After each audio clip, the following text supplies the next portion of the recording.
Salam sejahtera Malaysia, terima kasih kerana menonton video-video dalam channel ini. Sebelum kita mula, jangan lupa untuk tekan tombol subscribe, share, like dan komen. Let's go! Salam sejahtera dan salam perpaduan kepada seluruh rakyat Malaysia dan pendengar berita panas. Hari ini bertajuk Dituduh lawan Quran, PKR cabar Hadi nyata pendirian. Berita penuh. PKR membidas kenyataan Presiden PAS Abdul Hadi Awang yang melabel parti pimpinan Perdana Menteri Anwar Ibrahim itu sebagai melawan Al-Quran dan mempertahankan warisan penjajah. Menurut PKR, walaupun begitu Abdul Hadi gagal menyatakan hal tersebut secara jelas, sebaliknya berhela apabila menghasilkan hantaran yang tidak sepadan di antara tajuk dan kandungannya. Justru pengarah Jabatan Pemahaman dan Pemantapan Agama PKR, Amidi Abdul Manan, mencabar Abdul Hadi membuat kenyataan secara jelas mengenai kedudukan parti itu terhadap perlembagaan persekutuan. Dia juga menyifatkan Abdul Hadi sebagai meludah ke langit apabila mendakwa PKR mengekalkan warisan penjajah yang dipercayai merujuk kepada perlembagaan negara. Agak melucukan apabila Hadi Awang menuduh PKR mempertahankan perlembagaan persekutuan yang bertentangan dengan Islam, sedangkan perkara yang serupa dilakukan Wakil Rakyat Marang tersebut bersama sekutunya sebelum ini.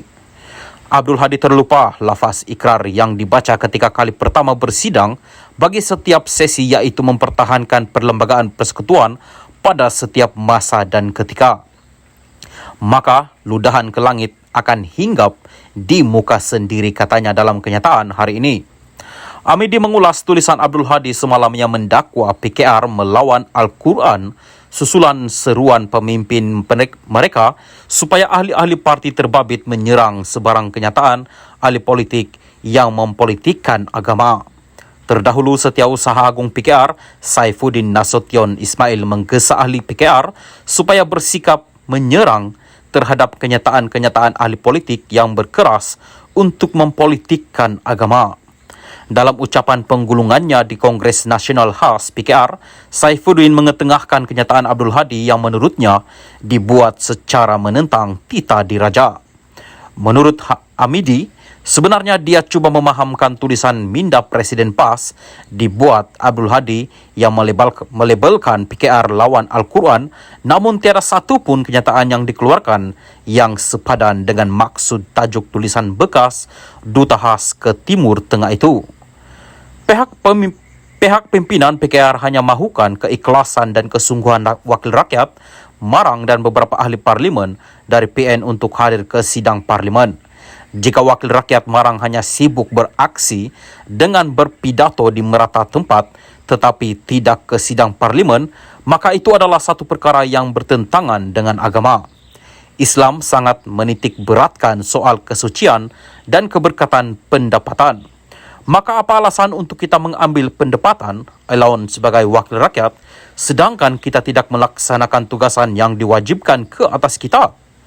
Jika jawapannya adalah parlimen tidak sama dengan sekolah, iaitu tidak perlu hadir setiap hari, maka ingin saya tekankan parlimen lebih penting berbanding sekolah kerana disitulah berlakunya proses semak dan embang. Atau dalam ungkapan lain, di parlimenlah berlakunya al-amru bi'il ma'ruf wa nahyu anil munkar.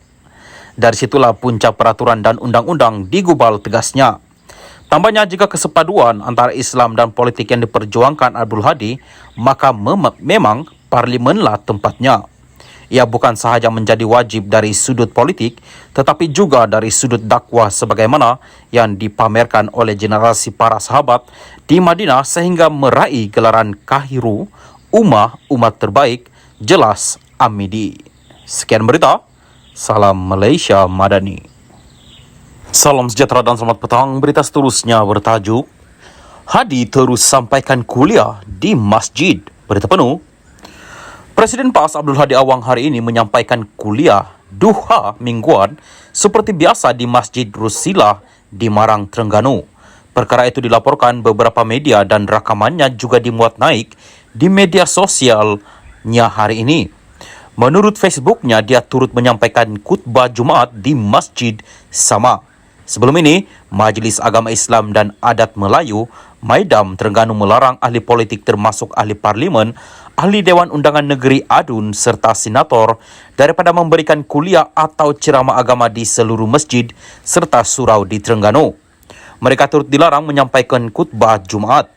Menurut portal utusan Malaysia, Hadi berbuat demikian di masjid berkenaan selepas majlis penyerahan tabung bencana gempa bumi Turki dan Syria peringkat PAS Terengganu di situ.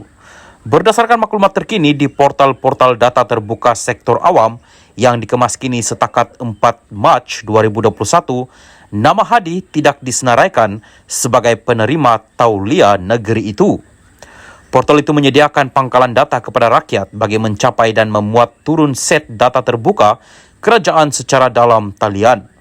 Sementara itu, Pesuruhjaya PAS Terengganu, Hussein Awang juga dilaporkan berkata, parti itu menyarankan semua ahlinya yang belum memiliki tauliah tersebut supaya mengemukakan permohonan bagi membolehkan mereka mengajar agama secara sah.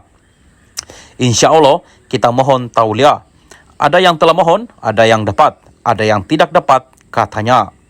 Arahan larangan tersebut yang bertarikh 2 Mac dikeluarkan susulan Sultan Terengganu, Sultan Mizan Zainal Abidin duka cita apabila ada ahli politik mengajar agama atau menjadi khatib dan imam solat tanpa kebenaran pihak berkuasa. Pengecualian diberikan kepada pemegang tauliah mengajar atau dengan kebenaran daripada Maidam. Hadi pada 4 Mac lalu menegaskan bukan menjadi satu kesalahan untuk ahli politik memberikan kuliah atau ceramah agama di seluruh masjid serta surau-surau. Sebaliknya, menurut Timbalan Pengurusi Perikatan Nasional PN itu, menjadi satu kewajiban untuk pemimpin bercakap mengenai politik Islam. Malah katanya, Nabi pun cakap politik dalam khutbah. Sekian berita. Salam Malaysia Madani.